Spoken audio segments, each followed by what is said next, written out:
So this was a video that I kind of felt like I had to make for pretty obvious reasons. And I guess that's all we really have to say at the moment. I'm sure you all know what happened today. It was pretty important. So, yeah, let's just go over everything.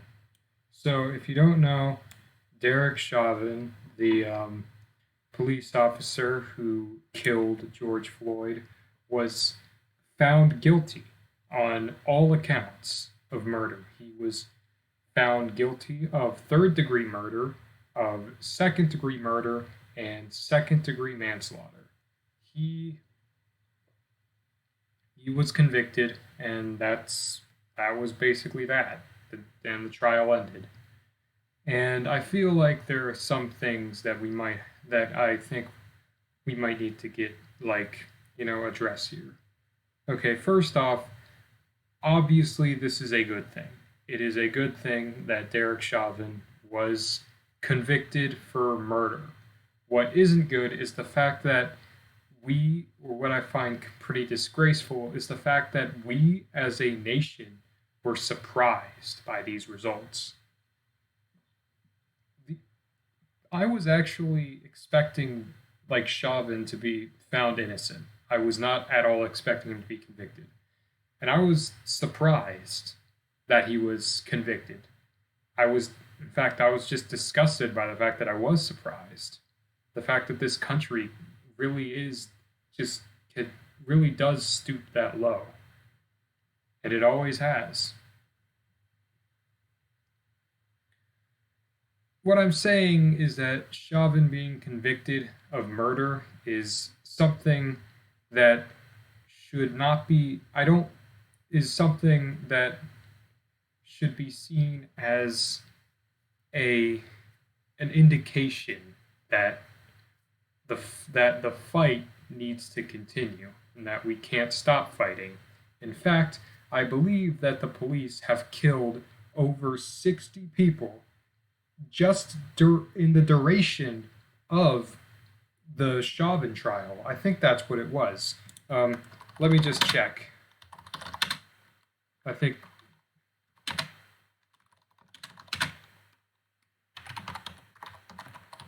they've killed a lot of people here.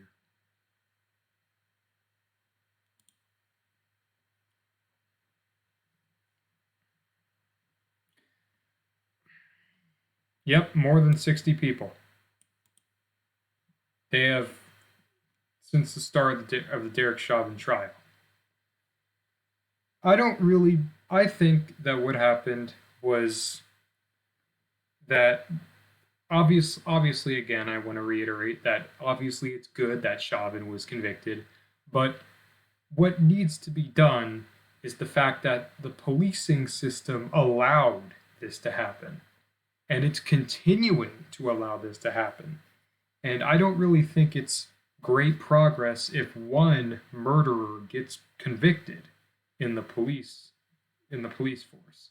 Right now, more than 60 people have died at the hands of police since in the duration of the trial.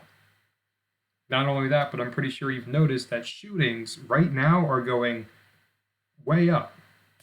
Now, I haven't actually checked the statistics on that. It might be that the shootings that are happening right now, they might just be going back to what they were before the pandemic began. So I don't really know the specific statistics on that.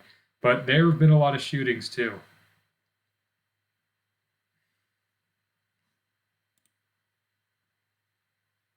This one right here gives us a specific number. It's 64 people. It's just disgraceful.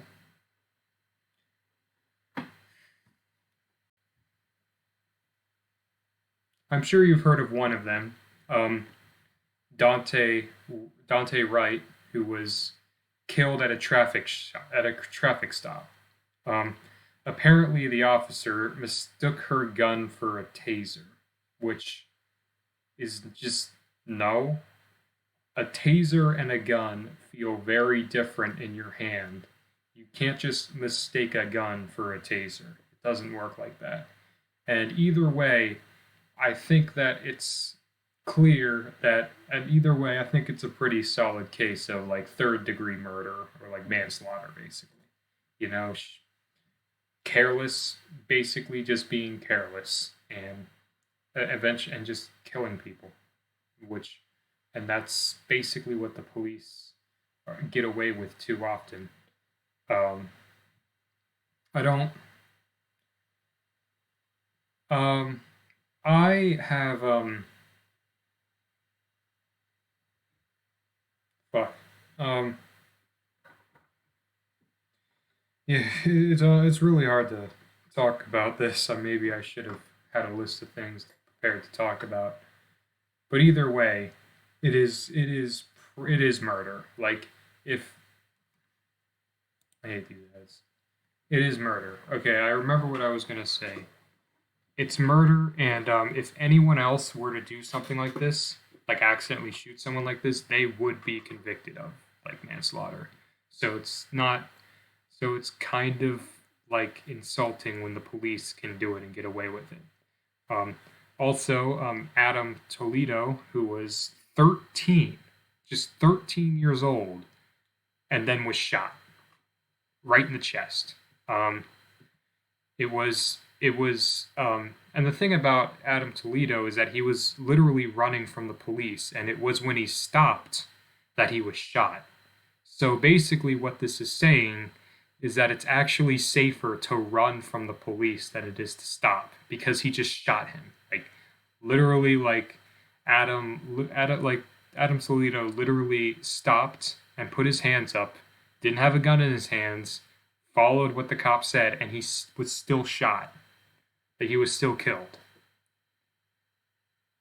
It's fucking disgraceful. That's also reminds me of another. There's also a reminder of another case. If you remember the Daniel Shaver who was killed in a hotel back in, I believe, 2016. I think something mid 2016, like mid or early 2016, around there, where Daniel Shaver was like basically like the two police officers were.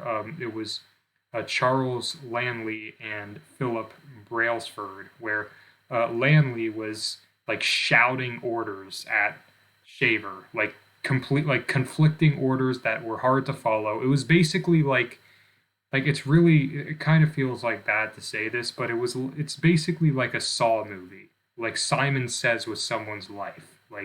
It's like playing a game, and if you lose it, you die. That's literally what it was. Okay? So Lanley was just shouting orders at Shaver, and at the end, Shaver was literally like begging and pleading for them not to shoot him, and then they shot him. I think what should be noted is that like the officer who shot him was not actually the one who was barking orders at him. That was Brailsford was the one who shot him. But either way, they both definitely should have been convicted with murder. But unfortunately, that's not how the situation turned out. Lanley literally fled the country. He literally moved to the Philippines like 3 months after, and did not like like again. Lanley was the one shouting orders. He literally just fled the country, went to the Philippines, and was able to like evade any criminal punishment for for his involvement in the murder. So he pretty much got away with it. And Brailsford, the one who shot him, literally said in court that in the same situation, he still would have shot him. Like, he still would have shot him. And, like, literally, Shaver was complying with all of their actions. And, like, all of their commands, and literally pleaded for them not to shoot him. And he still got shot. So, complying doesn't work. Sometimes it literally is safer to just run from the police because even if you comply, they might just shoot you anyway. Um, and basically, what happened with Brailsford is that he was in court and he was not found guilty, and now he's on bail. No, wait, no, I don't know. If he's on bail. He gets benefits. It's like he gets a lot of like benefits for he gets paid a lot actually. I'm not sure how much of it is, but he's getting paid a lot, and he did not face any real punishment for the murder. So yeah, the police are a pretty terrible institution, and I don't think we can reform them. Some people have said that, um, and like it just doesn't work because there have been many efforts to reform the police in the past, and always what happens is nothing really gets solved. Like nothing at all, like gets solved. Like the same, like the police still get away with killing people, and that's it. They just nothing changes except now the police have more funding. So what we should really do is just not deploy the police in literally every situation. We should not deploy the police to like go to a mental health crisis because like literally a lot of the time police will just shoot them because they don't know what else to do. So we just take money away from the police, put it to more social services. And I think at that point, once we do that, people might realize that we don't really need the police, especially since they were originated from slave patrols, which is a which is a very which definitely explains a lot once you realize that. So I don't think any institution that started with that originated from slave patrols can ever be reformed. So yeah, take money away from the police and defund them and eventually just abolish the police. They obviously don't do anything any good in society. They barely respond. They don't really respond to rape or murder like serious crimes like that. They don't really combat that very well. Um, they just don't like they just really have so little purpose. They like we just need to just abolish them. Like I think I think the percent of Americans who support abolishing the police, I think it's like actually a little higher than you might believe.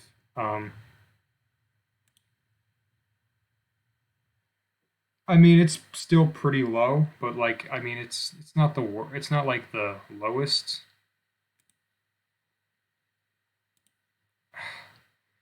I can't exit out of the advertisement. Um, fuck this. Okay, I'm gonna go to the next study. Okay, hopefully this one doesn't get blocked by the advertisement. Last time I checked, it was 15% total believe in defund in like abolishing the police. Um,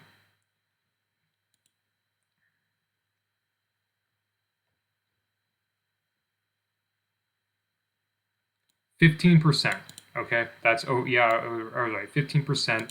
Um, it's more popular with black people in America with 22%, and then Hispanic people 20%, and less popular with white people in America with 12%. Um, Only 1% of Republicans support abolishing the police, and I have no idea what kind of ideology that is. I mean, that's got to be I don't know. 27% of Democrats, and they're and like they're only and like a third of people younger than 35, and only 4% of people 50 and older. Um, so it's not a very popular idea, but it's more popular than you might think. And I feel like if we're really going to have justice in this country, we have to abolish the police. Like people of color have been historically been brutalized by the police. Like you can see it like in the civil rights protests in the 60s, the people of color were uh, like brutalized by police officers back then. You saw it in like the Black Lives Matter protests last summer and also the Black Lives Matter protests happening right now. The police have a very bad history of just brutalizing people of color in this country. And really, the only way we can get real justice is to dismantle white supremacy, which was a big part of what founded this country, and also just getting rid of the police. You really can't reform this. Okay. I don't think there's much else to say. Again, it's definitely good news that Chauvin was convicted of murder, but still. very disgraceful that the murder even happened in the first place. It was a terrible event, should never have happened, and the police cannot keep doing this because they are continuing to do this as time goes on. We can't like let that continue to happen. So that's all we really. So that's what I have to say for today. Um, it was not a very. I understand it was not a very. It wasn't a very fun video, but at the same time, this really isn't a fun topic. It's just the It's just harsh reality. So that's what we have. So that's all I have to say for this. Yeah, I guess I can end this on an optimistic note, and hopefully we see better days in the future. But we're gonna have to fight for them. That's all I have to say now, for real this time. Goodbye.